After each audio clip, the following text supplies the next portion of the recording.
Ambassador Zixathara's crystalline form trembled as she watched the human approach the trial chamber. In her 3 centuries of diplomatic service across 17 star systems, she had witnessed the greatest warriors of a dozen species attempt the crucible of absolute suffering. All had emerged broken, their minds shattered by experiences so horrific that most required decades of neural reconstruction just to function again. The Vorthak Empire had designed the trial as the ultimate test of worthiness, a psychic gauntlet that forced participants to experience their worst fears, deepest traumas, and most unbearable physical sensations simultaneously. It was said that the ancient Vorthak themselves could only endure it for mere seconds before unconsciousness claimed them. The current galactic record, held by a cybernetically enhanced Kronar war chief, stood at 47 seconds. "Are you certain about this, human Marcus?" Zixthara asked, her translator struggling with the emotional undertones of concern. "Your species has only been part of the Galactic Council for 3 standard years. There is no shame in—" "Ma'am, with all due respect," Marcus Chen interrupted, adjusting the simple gray jumpsuit that marked him as a volunteer participant. "My people didn't crawl out of caves and figure out spaceflight just to back down from a challenge." His grin was that uniquely human expression that still baffled most alien psychologists, a baring of teeth that somehow conveyed amusement rather than aggression.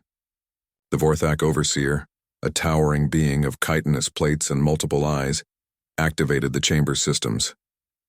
"The trial will commence in 30 seconds, it announced in its grinding voice. "All monitoring equipment is active. Medical teams, stand ready." Through the transparent aluminum walls, dozens of alien dignitaries watched from the observation deck. Representatives from species that had ruled the galaxy for millennia, the wise ethereals, the militaristic hegemony, the ancient archives, all had come to witness what they assumed would be humanity's humbling.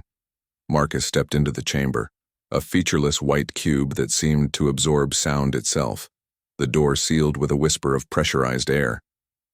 Initiating trial in 3, 2, 1.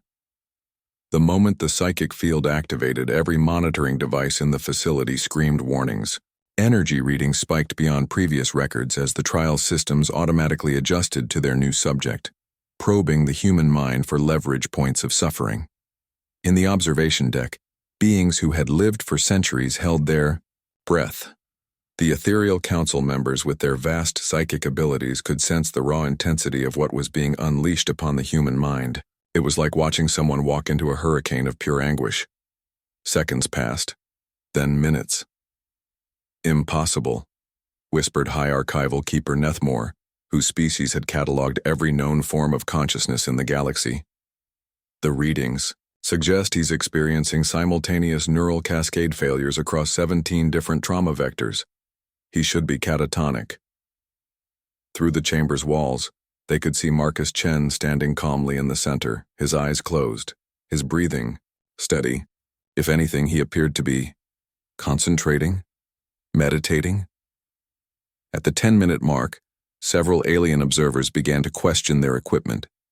At 20 minutes, the Vorthak Overseer started running full diagnostic checks on the trial chamber itself. Then Marcus opened his eyes and did something that would be debated in xenopsychology departments for the next 1,000 years. He laughed. Not the bitter laugh of madness nor the hollow sound of a broken mind. It was genuine, warm amusement, the kind of laughter humans shared when remembering an old joke with friends. "What is he experiencing in there?" Zixthara demanded, her crystal body flickering with distress patterns. The Vorthak Overseer's multiple eyes dilated as it consulted the readouts. "According to our instruments, he is simultaneously experiencing the death of everyone he has ever loved, prolonged physical torture across 47 different methodologies, the sensation of burning alive while freezing to death, complete sensory deprivation while being overwhelmed by every possible stimulus, existential dread focused on the meaninglessness of existence, and—" It paused, confused. "The embarrassment of forgetting someone's name at a social gathering?" "That last one seems oddly specific," noted the hegemony representative. Marcus's laughter grew louder, and through the chamber's speakers, the observers could hear him speaking to himself, Oh, come on, really? You're going to throw remembering that time I called my teacher mom in third grade at me? That's adorable.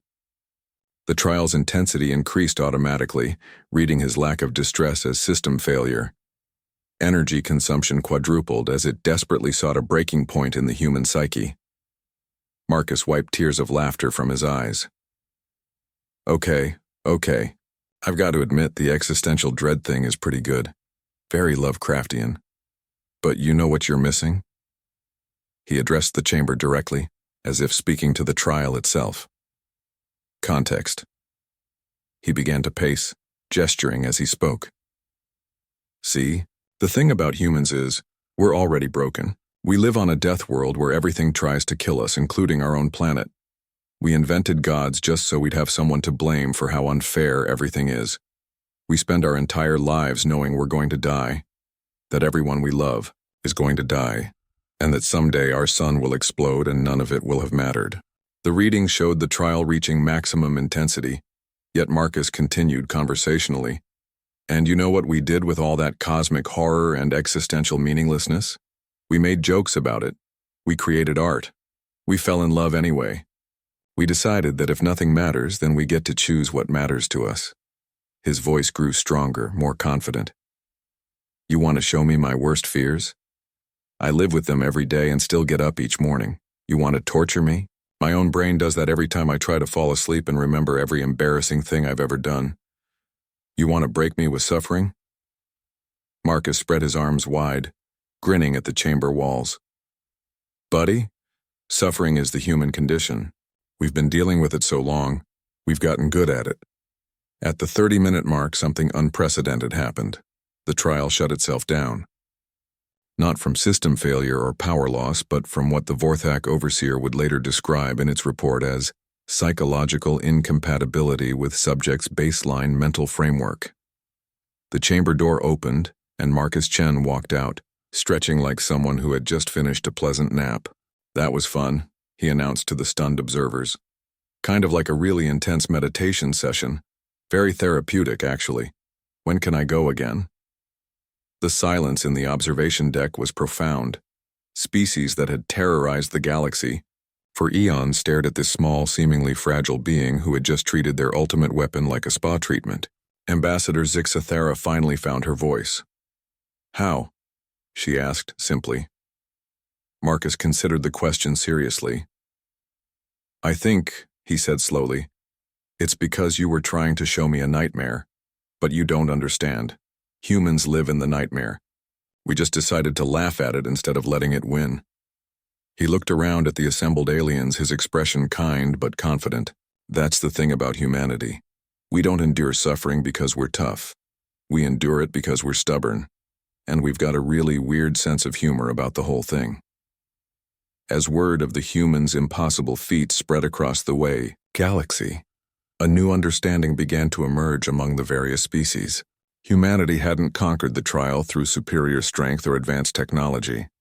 They had simply demonstrated that sometimes the most powerful response to cosmic horror wasn't to fight it or flee from it. Sometimes the most human thing you could do was laugh at it and ask if it had anything harder to throw at you. The galaxy, it seemed, had much to learn about the newcomers from the third planet of an unremarkable yellow star, particularly their unsettling ability to find humor in the face of absolute despair. Marcus Chen became the first being in galactic history to request a second attempt at the trial of absolute suffering. His reason, as recorded in the official logs, was simply, I want to see if it learned any new tricks. The request was denied, not for his safety, but for the trial's.